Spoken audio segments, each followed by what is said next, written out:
Alors, en direct.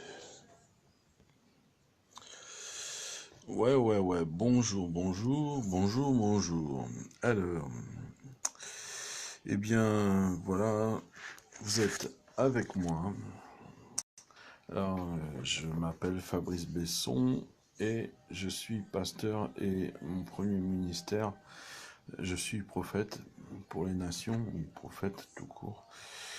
Et je vais vous apprendre quelques éléments importants pour le combat spirituel. Alors, premièrement, c'est la base de tout enfant de Dieu.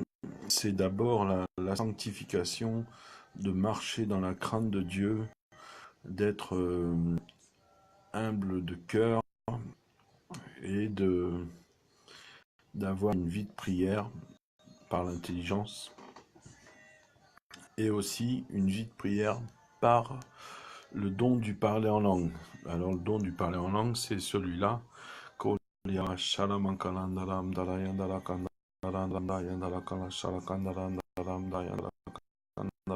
C'est un don que Dieu donne soit par l'imposition des mains ou en priant pour quelqu'un et il le reçoit. C'est le Saint-Esprit qui le donne, ou Dieu si vous voulez. Et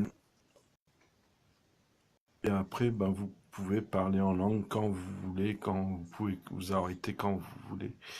Et c'est indispensable de nos jours d'avoir le don du parler en langue. C'est pas pour faire le kéké ou le super intelligent en disant hey, moi je sais parler plusieurs langues. Ça c'est pas le but. C'est pas le but du tout. Et ça reviendrait à de l'orgueil. Mais par contre, le fait de parler en langue, ça c'est très important parce que ça va vous aider à mieux combattre l'ennemi. Et dans d'autres vidéos où j'explique le comment du pourquoi du parler en langue, j'explique en détail ça sert à quoi de parler en langue, de prier en langue. C'est très important. Et voilà. Donc là, je vais plus parler de combat spirituel pour les personnes qui sont vraiment des disciples, quoi. Des vrais disciples, pas des bébés spirituels. Si vous êtes un bébé spirituel, que vous m'écoutez, vous êtes bienvenu, mais il va falloir passer du temps dans la prière, dans la lecture de la parole de Dieu pour que vous compreniez certaines choses, que le combat spirituel, c'est pas une blague. On ne prend pas autorité au nom de Jésus-Christ de Nazareth n'importe quand. On ne porte pas le nom du Seigneur en vain. On ne fait pas n'importe quoi. Il y a des moments pour le faire. Il y a des moments où il ne faudra pas le faire. Il y a plein de choses. Et pour ça, vous avez besoin de demander au Saint-Esprit qui vous enseigne cela. Il faut avoir vraiment un désir profond pas de être enseigné pour ça, mais de servir Dieu, un désir profond de l'aimer, de le respecter, de respecter le Seigneur, de respecter le Saint-Esprit, d'honorer Dieu en faisant le bien autour de vous, de ne pas avoir de la haine envers vos ennemis, de ne pas avoir de la moindre rancune envers votre frère ou votre sœur. C'est un élément important parce que si vous êtes un disciple et que vous n'avez pas de vie de prière en langue, pas de vie de prière ou très peu, et que vous faites les fanfarons, je vous assure que le diable, Satan, il va vous dégommer en moins de 2. Et il a, en plus de 2000 ans, il a ses méthodes, et je peux vous assurer que lui, il s'amuse pas, il fait, et après, c'est vous qui êtes en pleine souffrance ou mort. Au pire des cas, vous êtes mort. Parce que Satan, il ne loupe personne. Tout est calculé, tout est préparé d'avance. Il sait comment faire. Il a étudié l'être humain en plus de 2000 ans. Il s'est fait avoir une fois quand, quand l'Église a prié en langue pour libérer la prière. Et lui, son but, c'était de tuer les 3 ou 4 piliers de l'Église qui a commencé à Jérusalem. Et le fait que l'Église a prié en langue pour, pour faire sortir Pierre, eh bien, ça a fait bouger le bras de Dieu. Donc imaginez que la prière en langue, c'est très important. Et au jour d'aujourd'hui, il y a très peu de chrétiens qui prient en langue, des soi-disant chrétiens, mais ils sont plus charnels que autre chose. Et c'est pour ça qu'il y a très peu de puissance dans les églises et dans le monde, parce il y a pas cette consécration sérieuse pour être un vrai disciple de Jésus-Christ. En France, où je suis, à Colmar, dans la région alsacienne, euh, je peux vous assurer qu'il n'y a pas beaucoup de chrétiens vraiment.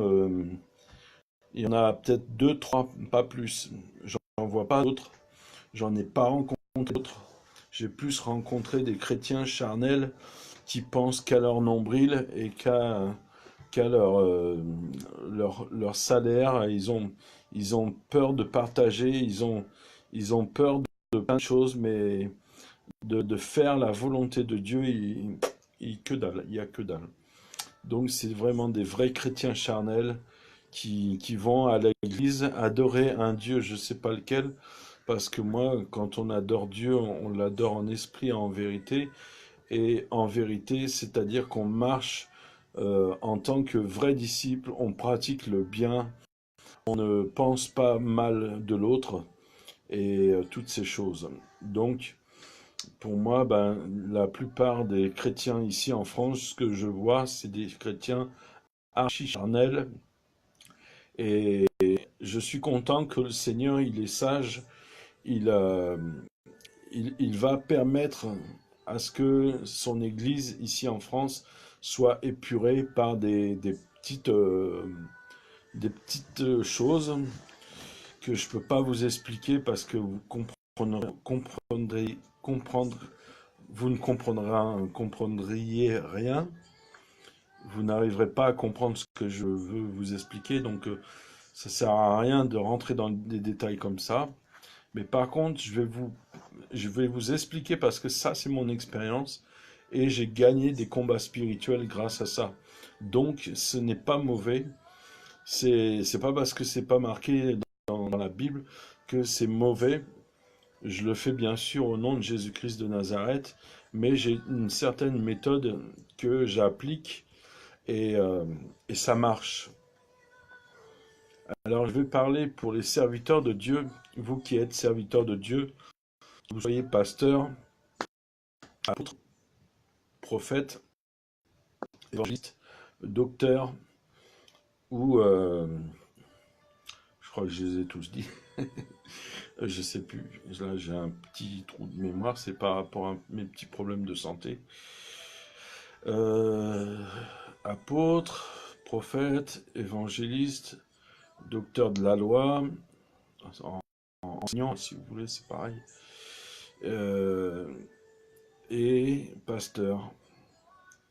Et les diacres, maintenant les diacres, pour moi c'est pas les 5 ministères. Mais je vais d'abord vous parler à vous qui êtes dans le ministère.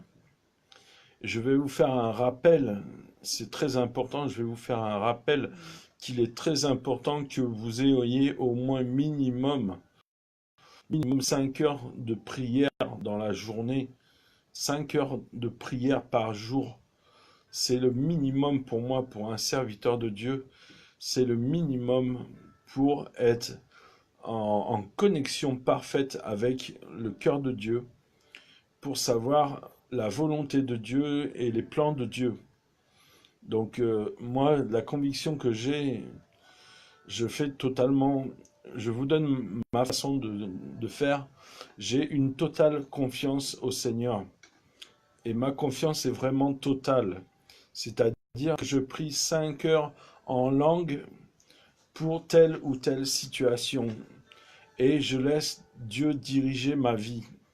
C'est comme ça que j'agis depuis 2015. Je prie beaucoup en langue. Je prie minimum 5 heures en langue. Donc c'est ça ma prière en langue. C'est Kolia Baba Shalama Kalandara Amdara Yondorobokolo Yondorobokolo Soy. Je prends mon temps, mais je fais 5 heures de prière en langue. Quand je ne suis pas en forme, je ne le fais pas ou très peu, minimum 1 heure.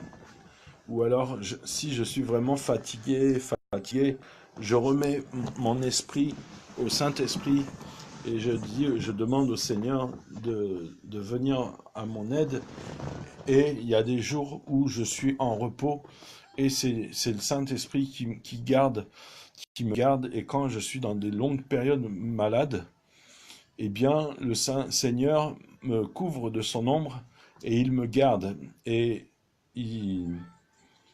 je ne rattrape rien, ça c'est sûr, mais Dieu est au contrôle. Dieu est au contrôle et le diable, il n'a rien de moi.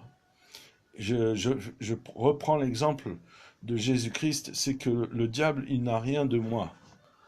Pourquoi? Parce que moi, je me souille pas, je regarde pas les seins des femmes, je regarde pas les films porno, je ne regarde pas les images pornographiques.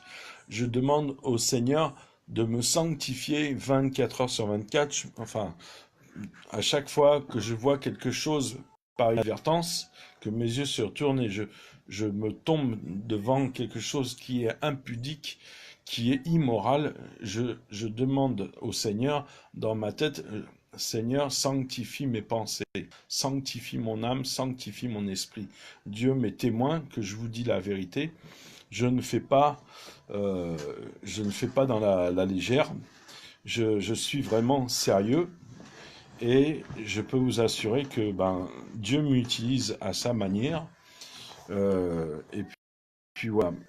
Et mon conseil pour les serviteurs de Dieu, c'est de passer du temps dans la prière en langue, pour la simple raison, c'est que ça va vous amener à entendre le cœur de Dieu, à entendre le Saint-Esprit avec une voix limpide.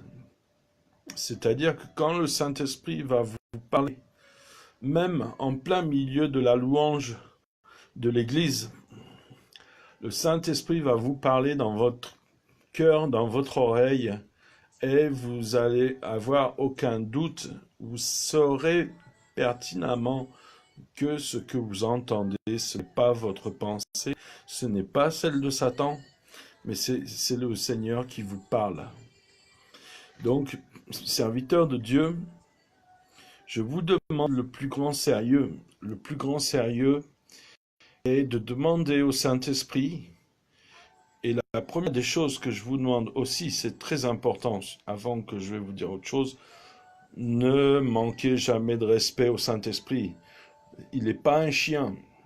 C'est une personne à part entière. Le Saint-Esprit, c'est une personne à part entière. Il faut être humble de cœur. Il faut pas lui manquer de respect. Il faut lui parler gentiment. Il faut le prendre comme un ami. Un ami, vous lui manquez pas de respect. Vous êtes heureux de le voir. Vous êtes super content qu'il soit avec vous. Et vous êtes triste quand il n'est pas là. Eh bien, je vous donne un exemple. Quand je parle au Saint-Esprit, je dis, s'il te plaît, Saint-Esprit, aide-moi à mieux te connaître. Et, par exemple, là, je viens de demander ça, et j'ai entendu dans la voix de mon être, au fond de mon cœur, j'ai entendu, je vais le faire, Fabrice. Tu vois, vous voyez, le Saint-Esprit est un ami. Il est un ami, il est avec vous. il ne vous abandonne pas, il est prêt à vous enseigner. Si vous lui demandez avec gentillesse, il est prêt à vous enseigner la parole de Dieu, il est prêt à vous enseigner, à vous améliorer dans votre ministère pour être un serviteur de Dieu utile et agréable aux yeux de Dieu. Vous pouvez lui demander plein de choses parce qu'il est là pour vous enseigner la parole de Dieu comme il faut. Il n'est pas là pour vous nuire, il est là pour vous enseigner, pour prendre soin de vous, pour que vous alliez monter de degré en degré. De monter un escalier, ça ne se fait pas en une fois. Monter un escalier, il y a plusieurs marches. Et avec le Saint-Esprit, plus vous allez être gentil avec lui, plus vous allez le respecter, le faire à ce que vous allez tout faire pour ne pas le manquer de respect. Eh bien, plus vous allez le connaître, il va se révéler à vous parce que le Saint-Esprit, il est comme un gentleman. Il est comme un gentleman et un gentleman, c'est quelqu'un qui ne vient pas tout de suite s'incruster dans votre vie. Il prend son temps. Il est respectueux. Il ne vous fera pas de mal. Le Saint-Esprit viendra sur vous et quand il viendra sur vous, vous le saurez parce que il y a une immense paix qui s'installe dans votre âme et dans votre corps. Vous êtes en paix intégrale. Ça, c'est la présence de Dieu, c'est la présence du Saint-Esprit. Et le Saint-Esprit, il a tellement de respect pour vous, il a tellement de respect pour la création que Dieu a faite, que jamais, jamais, au grand jamais, et retenez bien ce que je dis là, les serviteurs de Dieu. Je ne plaisante pas, hein. Retenez bien ce que je dis là. Le Saint-Esprit ne vous fera jamais tomber par terre inconsciemment. Ce n'est pas biblique, ça ne vient pas de Dieu. Quand je vois des vidéos d'église où le pasteur il fait ça comme ça, devant l'assemblée et les gens tombent, ça ne vient pas de Dieu. C'est un démon qui fait tomber les personnes comme ça.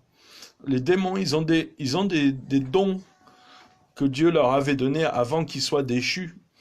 Et c'est des puissants démons qui font tomber les gens comme ça. Et vous allez me dire, mais pourquoi ils ne tuent pas les chrétiens? Pour la simple raison, Dieu il n'a pas l'autorité pour tuer. Il n'a pas l'autorité. Il a cette puissance pour tromper les gens. Et ça, la plupart du temps, c'est des pasteurs qui sont déchus, ou certains, c'est des vrais satanistes qui se sont fait passer pour des pasteurs, qui ont ouvert leurs églises, et qui malheureusement trompent beaucoup de personnes. Mais je vous assure, le Saint-Esprit m'a enseigné toutes ces choses-là depuis 2007. Depuis 2007, je connais pas mal de choses. Le Saint-Esprit m'a montré pas mal de choses. Et je peux vous assurer qu'il y a pas mal de personnes qui sont en vue dans les grandes églises. Eh bien, je peux vous assurer que soit c'est des sorciers, soit c'est des pasteurs déchus et ils utilisent la sorcellerie ou le vaudou pour faire tomber les gens comme ça. Et ça vient pas de Dieu. Ça vient pas du tout de Dieu.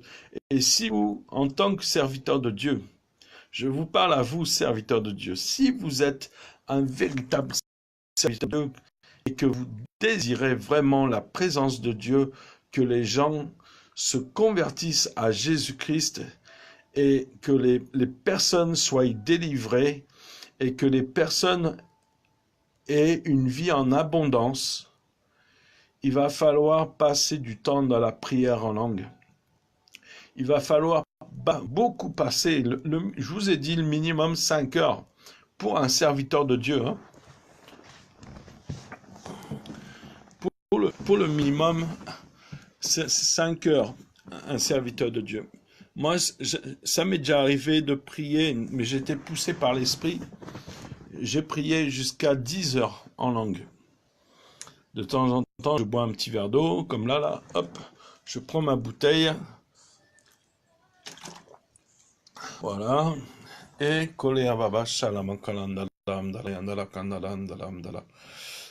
prie en langue. Mais si vous faites pas ça, vous redeviendrez un serviteur de Dieu charnel. Vous n'aurez aucune puissance dans votre ministère. Et vous entendrez presque pas le Saint-Esprit. Et des fois, vous confondrez entre vos pensées, celles du diable et celles de Dieu. Et ça, c'est mon expérience que je vous explique. C'est une réalité. Et en plus de ça, le diable, il se rappellera de vos anciens péchés avant que vous soyez chrétien, les péchés que vous aimiez, les tentations que vous aimiez, et il va vous refaire tomber dans ces péchés-là.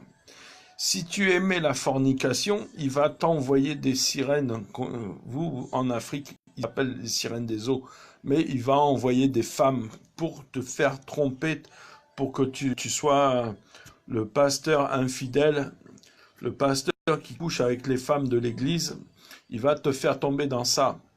Ou alors, si avant, tu aimais beaucoup la nourriture, il va te faire manger, il va te donner des plats gratuits, des plats de tout ce que tu veux, tu vas les avoir gratuits, tu vas avoir, avant tu galérais financièrement, il va te donner tu vas avoir un bon travail comme par hasard, et tu vas avoir de la nourriture à pouvoir en acheter, ne savoir quoi en faire. Et si tu étais un matérialiste avant, eh ben, le diable, il va te faire une opportunité, tu vas avoir un super salaire et tu vas avoir des convulsions d'envie d'acheter du matériel à ne savoir quoi en faire, et tu tomberas dans ce péché-là. Et j'insiste sur vous, les serviteurs de Dieu, vous devez vous consacrer. Être serviteur de Dieu, dans quel que soit le ministère que Dieu vous a appelé, vous devez être intègre, droit, sanctifié et saint. Vous ne devez pas faire tout et n'importe quoi. Vous devez réfléchir avant de faire une action, vous devez réfléchir. Si vous avez un conflit avec un frère, vous devez prier Dieu pour que vous soyez délivré de ce problème. Tu ne peux pas servir Dieu et être en conflit avec un autre frère ou un autre serviteur de Dieu. Moi, je ne suis pas en conflit avec les serviteurs de Dieu. Ils sont en conflit avec moi parce que c'est l'Esprit de Dieu, c'est le Saint-Esprit qui m'a enrôlé et qui m'a enrôlé dans mon ministère. Il m'a donné des ordres, Dieu, il m'a dit, je fais de toi mon prophète, et j'ai commencé à prophétiser en 2015, et jusqu'à encore aujourd'hui, je donne des prophéties, et les prophéties sont confirmées.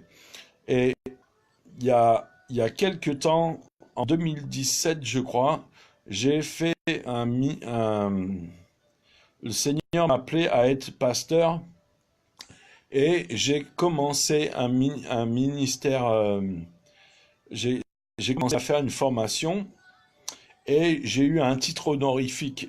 Mais j'ai été enseigné à juste savoir le ministère de base pour former des équipes, pour former des disciples, pour former ou créer une église ou créer une maison de prière.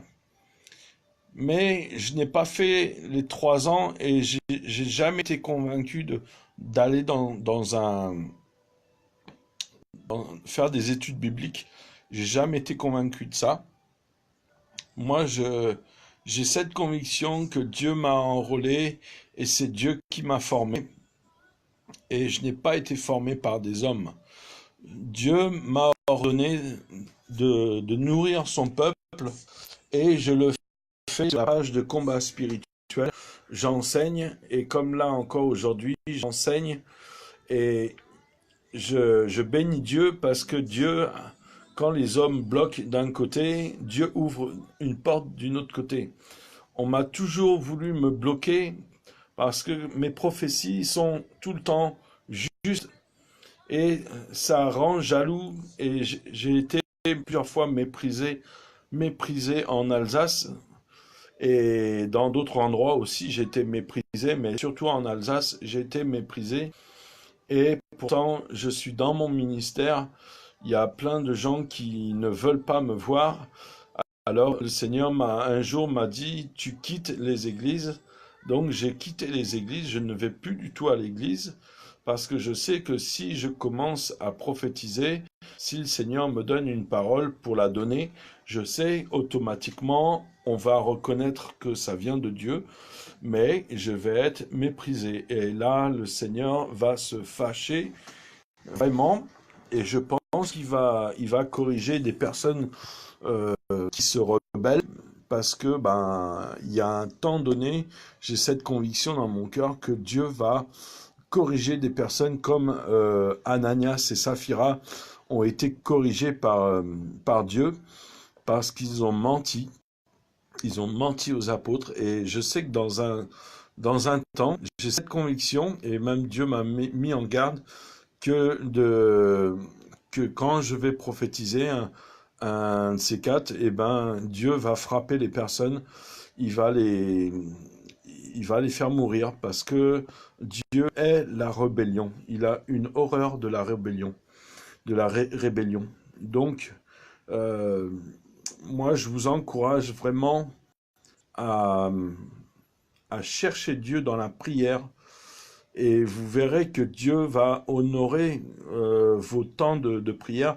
Avant, j'étais convaincu que le fait de prier en langue, ça n'avançait pas grand-chose.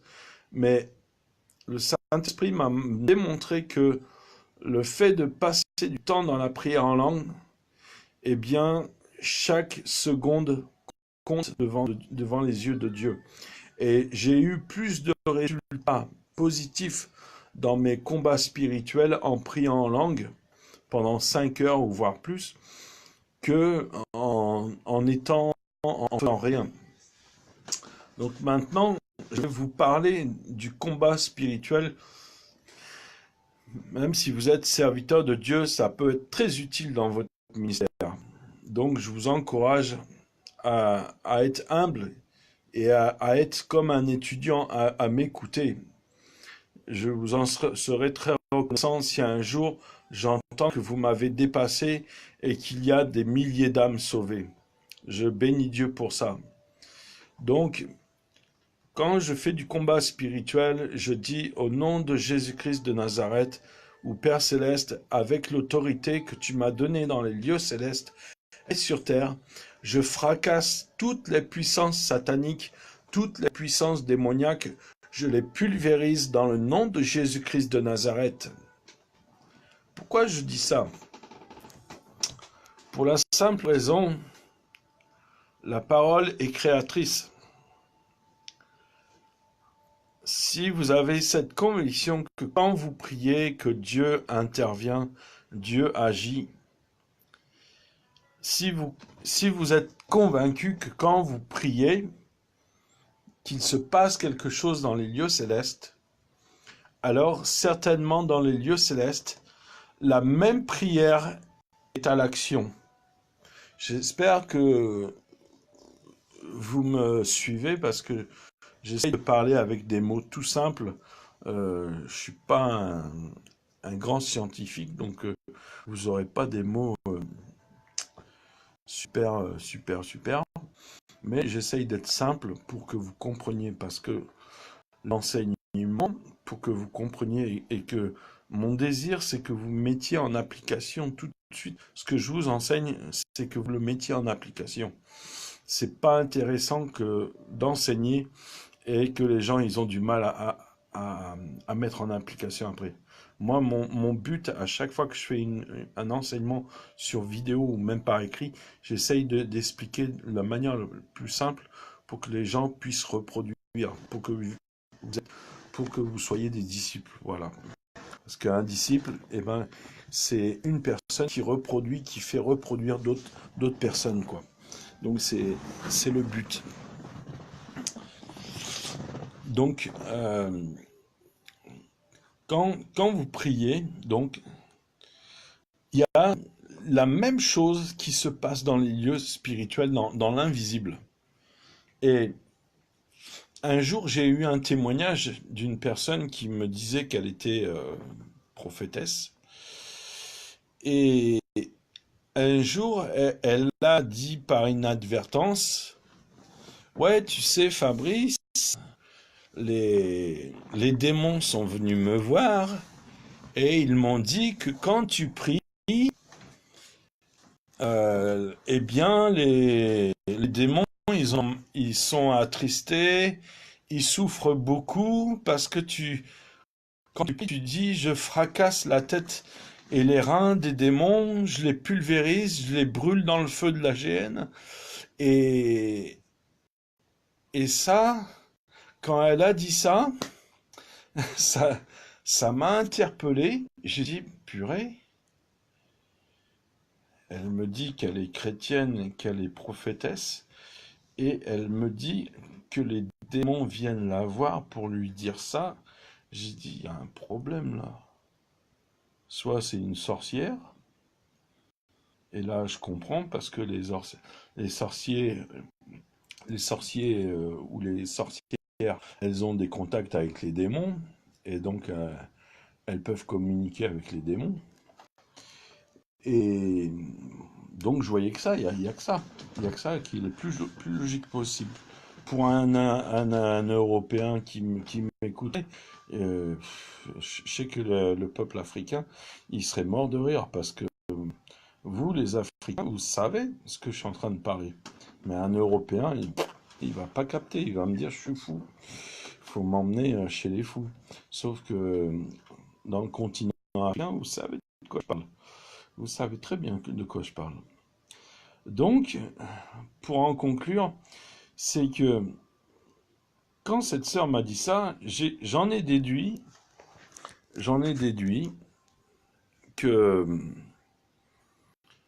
que quand je prie au nom de Jésus-Christ de Nazareth et que je dis je fracasse la tête avec mon épée, je fracasse la tête et les reins des démons qui m'assaillent, au nom de Jésus-Christ de Nazareth, eh bien, spirituellement, ça se réalise. Et je peux vous assurer que depuis 2015,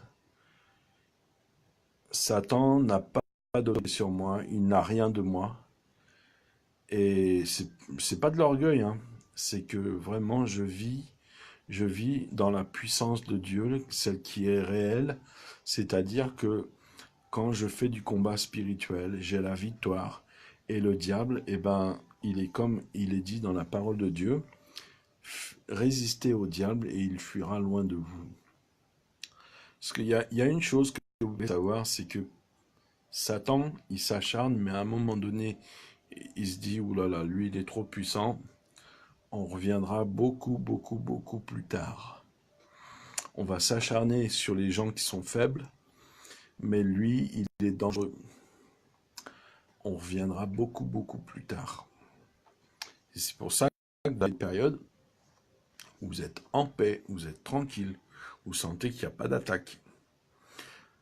Ça reste jamais bien longtemps, mais moi, depuis 2015, les attaques de Satan, j'en ai eu quelques-unes, mais depuis 2015, si je peux les compter sur les doigts de ma main, vous voyez, il n'y en a pas vraiment de beaucoup. Il essaye, hein, il essaye. Parce que la parole de Dieu dit qu'il est comme un lion, il tourne, il rugit autour, mais moi, il ne m'impressionne pas du tout, hein. Et je peux vous assurer, il est bien embêté avec moi, et je crois que même il en pleure, parce que moi, quand je fracasse au nom de Jésus-Christ de Nazareth. Je le fais de temps en temps quand je sens que c'est important, que c'est nécessaire. Vous voyez, l'importance de prier en langue, c'est que plus vous allez passer du temps dans la prière en langue, plus vous allez être sensible aux choses du Saint-Esprit. C'est-à-dire que quand vous allez passer du temps dans la prière en langue, humainement, vous allez croire que c'est du temps perdu. Mais non, parce que plus vous allez passer du temps dans la prière en langue, ça c'est mon parler en langue, et bien plus vous allez faire ça, plus le Saint-Esprit va vous rendre sensible et vous allez développer une attitude spirituelle, vous allez développer, vous allez aiguiser. C'est-à-dire que je prends l'exemple d'un cuisinier. Pour que sa viande soit bien coupée avec le couteau, il aiguise son couteau pour que la viande soit bien découpée. Eh bien, un enfant de Dieu, il doit faire pareil. Il doit faire la même chose, c'est-à-dire qu'il doit prier en langue. Et la prière en langue, elle est imagée, je vous l'ai fait d'une manière imagée, c'est comme un cuisinier qui aiguise son couteau pour aller au combat. Et quand vous prierez beaucoup en langue, comme moi je le fais, eh bien, ça va vous amener dans une dimension que vous allez être sensible aux choses spirituelles.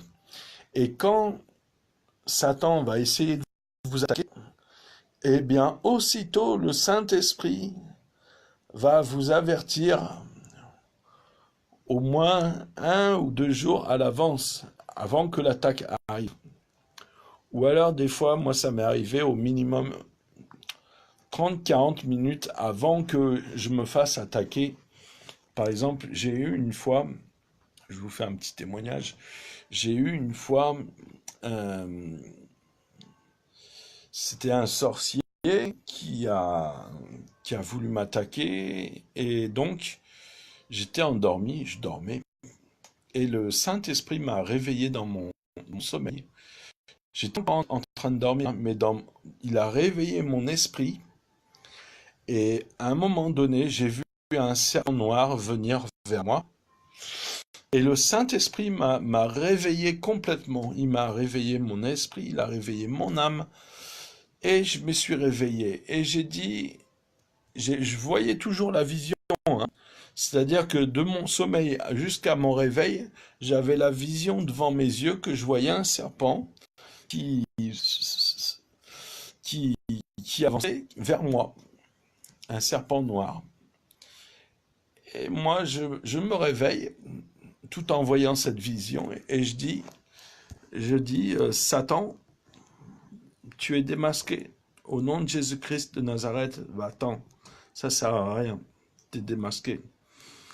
Et aussitôt, regardez quelle est la confiance absolue quand vous avez une vie de prière en langue. C'est que aussitôt, dès que j'ai dit ça, j'ai vu dans la vision, parce qu'elle était toujours devant mes yeux, la vision, j'ai vu le serpent faire demi-tour et je voyais sa queue qui dandinait et qui s'éloignait.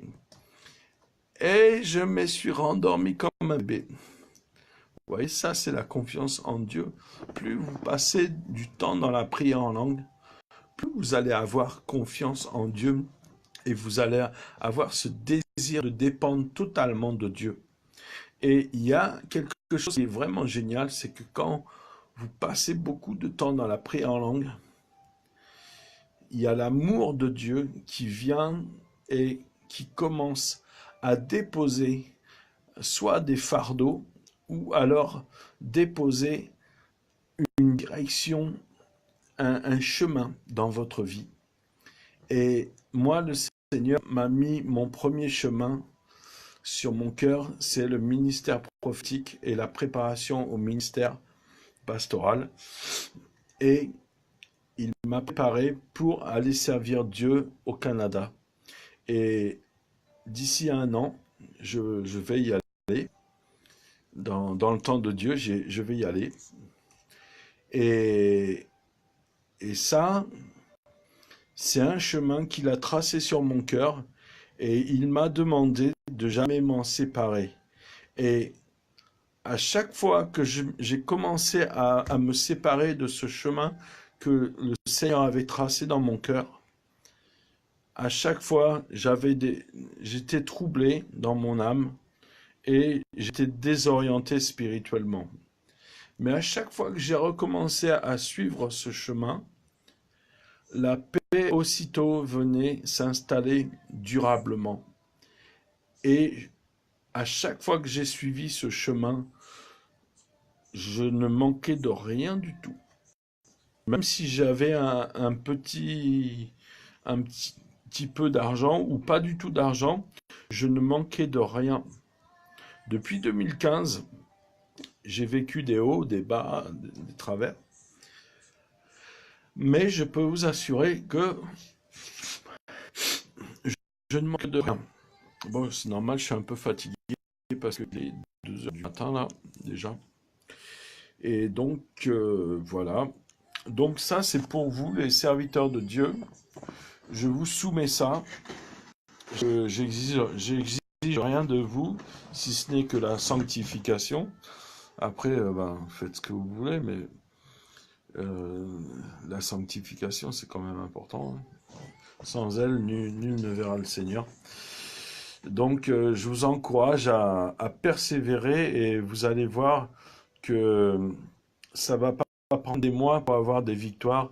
C'est une histoire de 1, 2, 3 jours pour avoir une victoire, n'importe laquelle. Hein.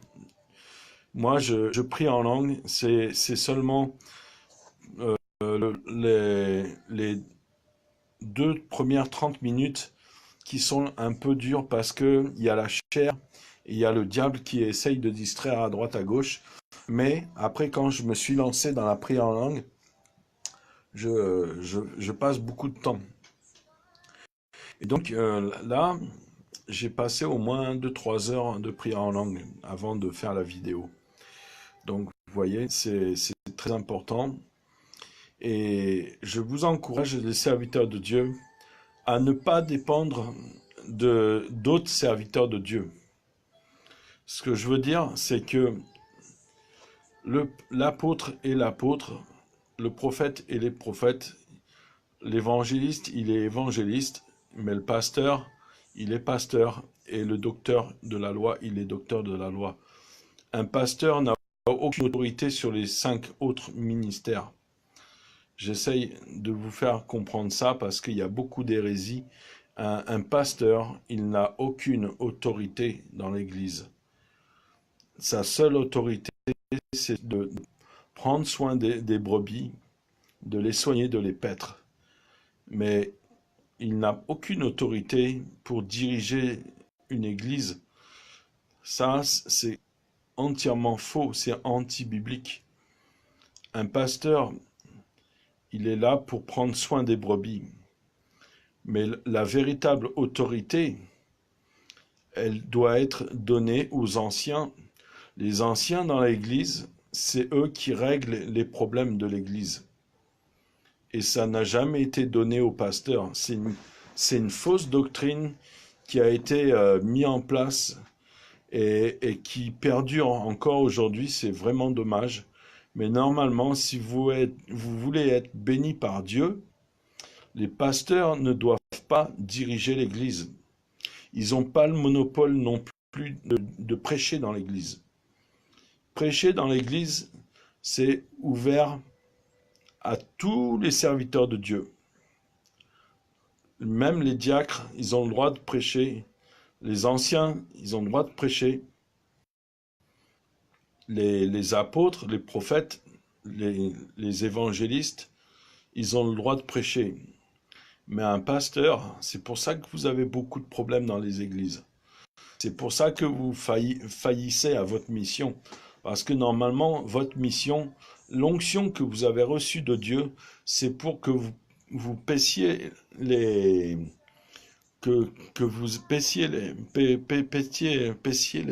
brebis, c'est-à-dire que vous les enseignez, ça c'est une chose, mais aussi Paître, ça veut dire ne pas prêcher. C'est pas que de l'enseignement. Vous devez aller les voir chez elles et leur dire alors comment ça va la famille, comment ça va le papa, la maman, les enfants. On va prier ensemble. Ce qui est sage, c'est d'être une heure avec la famille, une fois dans le mois pour les encourager. Et vous devez faire ça avec tous les enfants de Dieu qui viennent dans vos églises. Vous devez le faire, mais la plupart d'entre vous, malheureusement, vous ne le faites pas parce que soit vous êtes pentecôtiste, vous êtes adventiste ou témoin, je sais pas quoi, mais vous ne le faites pas. Vous êtes arrêté en chemin. C'est vraiment triste. Vous êtes arrêté en chemin et vous n'accomplissez pas la volonté de Dieu. Et moi, je vous encourage à revenir à vos premiers amours, comme dit la parole de Dieu. Je vous encourage à revenir à votre premier amour et à faire la volonté de Dieu. Si vous avez peur d'être excommunié, vaut mieux être excommunié que de désobéir à Dieu. Normalement, j'ajouterais encore, la dîme, elle ne devrait plus exister. Pourquoi vous réclamez la dîme? Si vous avez foi en Dieu, vous n'avez pas à réclamer la dîme. La dîme, c'est quand le peuple était sous la loi. Nous on vit on est sous la grâce. Vous n'avez pas à réclamer les 10%. C'est anti-biblique ça aussi. Vous n'avez pas à le faire. Vous faites traîner le peuple de Dieu dans la malédiction en réclamant la dîme. Et en plus, vous êtes sous la malédiction parce que Dieu vous punit. Vous avez la malédiction. Et il y a des églises où vous êtes sous la malédiction parce qu'il y a même la malédiction financière qui est sur votre église. Et pourtant, vous avez la dîme, vous avez les offrandes, mais il y a la malédiction. Donc, je vous encourage vraiment à abandonner ces mauvaises voies parce que Jésus-Christ, votre Père Céleste, il a dit que malheur à l'homme qui se soumet à la loi, qui pratique les œuvres de la loi. Donc, arrêtez de réclamer la dîme au peuple. Vous volez Dieu, parce que premièrement, la dîme, c'était dans Malachie 3, 8, que ça appartenait à l'étranger, à la veuve, à l'orphelin et aux pauvres. Et vous volez cet argent aux pauvres. Si vous étiez juste, vous n'auriez même pas le salaire. Je ne vois pas pourquoi vous prenez un salaire. Vous imitez même pas l'apôtre Paul. C'est pas très correct. Vous devriez avoir honte. Et vous volez l'argent. Parce que cet argent que les frères et sœurs donnent, certes, il y a une part pour l'église, pour l'entretien des locaux, mais le reste, il doit être redonné aux membres de l'église qui sont en souffrance. Il doit être distribué. Pourquoi vous le gardez? Pourquoi vous gardez? Vous devriez avoir honte. Il y a des gens dans votre église qui galèrent et vous faites une paye de 5 000 € ou 7 000 €. Vous n'avez pas honte? Moi, je trouve que vous devriez avoir honte. C'est grave, ça.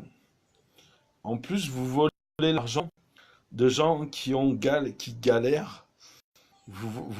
Pour moi, vous êtes des voleurs.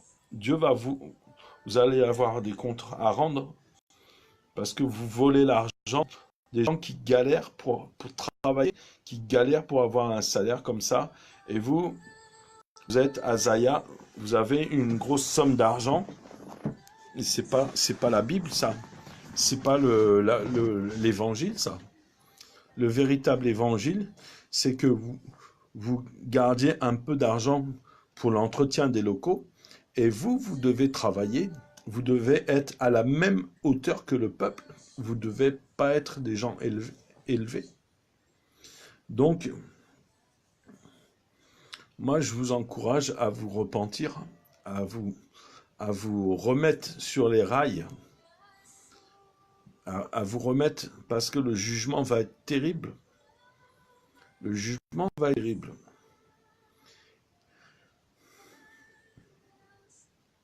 Je vais prier pour vous. Père Céleste, je te remets tes serviteurs qui ont été dans un temps avec un seul cœur pour toi, mais qui avec le temps se sont refroidis et ont changé d'attitude.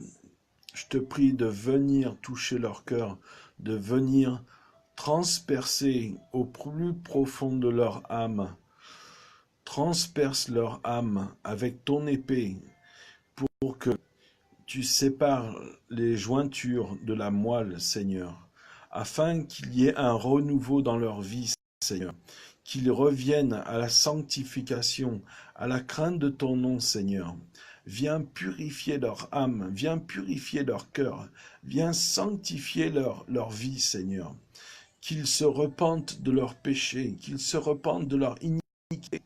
Viens les purifier, viens les pardonner, Seigneur. Viens relever tes serviteurs, Seigneur. Je te le demande en ton nom, au nom de Jésus-Christ de Nazareth. Amen. Je vais vous laisser, que le Seigneur vous bénisse et que la paix de Dieu soit sur vous. Et si cette vidéo vous a plu, alors partagez-la. Ne la laissez pas dans le vide, mais partagez-la dans vos réseaux. Même partagez-la dans l'église. Moi, ça ne me dérange pas du tout. Faites tout pour la gloire de Dieu, pour que vous ayez une pleine transformation de votre âme, pour que vous soyez un vrai disciple de Jésus-Christ. C'est très important que vous soyez un disciple humble de cœur, mais un disciple fort en Jésus-Christ. Donc que le Seigneur vous bénisse et que Dieu vous garde et vous ouvre la voie. Au nom de Jésus-Christ de Nazareth. Amen.